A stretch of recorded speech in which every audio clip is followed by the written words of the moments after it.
Wake me when you need me.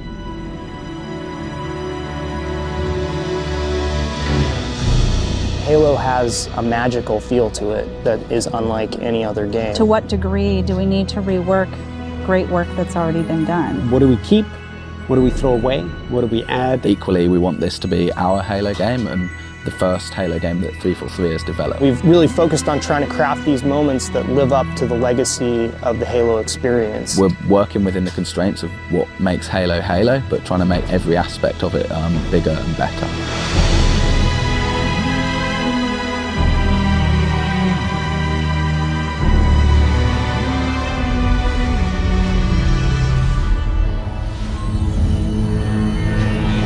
With Halo 4, we're really delving into Master Chief's humanity and exploring what makes him tick as a character. Most of the exploration that we've done of the Master Chief has been done through other media outside of the game. It's been done through comic books, through novels. We wanted to put it squarely in the video game this time. Fighting for something that is really important, where there's something very big at stake, those are themes we carry forward. One of the things that we wanted to do was really introduce a threat that is beyond anything that Master Chief has faced before. It also gives us an opportunity with that threat to add new gameplay. The backstory of the Spartans and of the Master Chief in particular promises all this hyper-athletic speed and mass and weight and power. You're supposed to be this guy in this super suit and you should feel like a superhero in it, and in order to do that we want the armor to look and feel functional. We've done everything from really looking at what should the HUD look like. It's kind of like a fighter jet HUD, and we think of it that way. As a player, you're really empowered and given a set of tools to employ in any way that you want. The fans will be really happy to hear that in Halo 4, the battle rifle's back.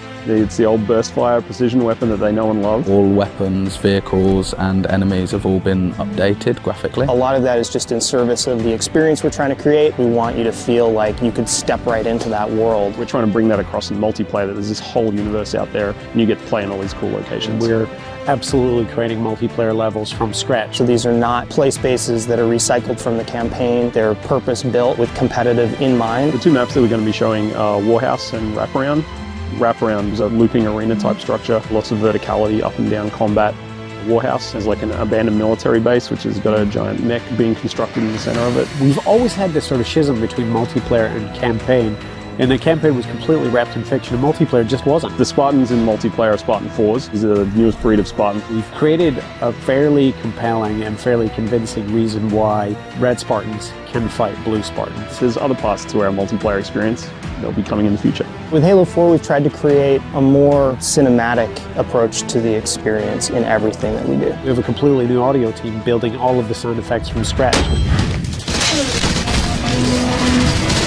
We've redone almost everything. We've already recorded 100 tracks of music. Artistically, the number of assets that are going into this is way more than any other Halo game. We wanted to do so much more. You have this massive team of people who have all come together at this one point in time that focuses on every day that we have left, doing everything we can to make this game the best that it can possibly be. It's still Halo, but it has its own voice, and it's extraordinary.